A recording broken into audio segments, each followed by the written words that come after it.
In this video we're going to check the M flow of the idler gear. So it's long sided, and then we'll put the housing back on.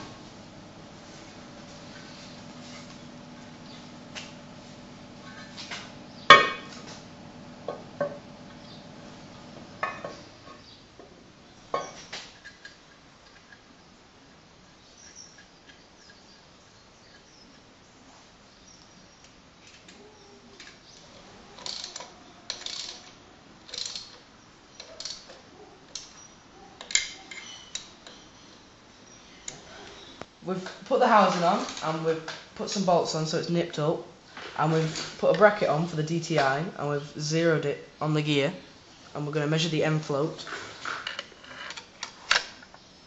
which is 9 thou, and that's way too high, so we need to strip down the engine and fit a bigger shim. We've measured the existing shims. This one's 133 and this one's 139, so we're going to change the 133 for a 139, which then should make our gap smaller, so it should be 3 thou.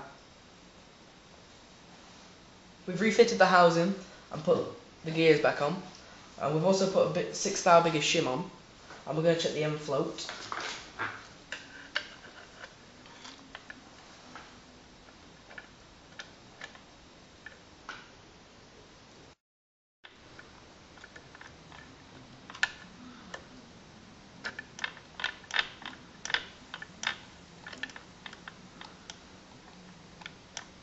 From the 0 it's gone 3.5 thou,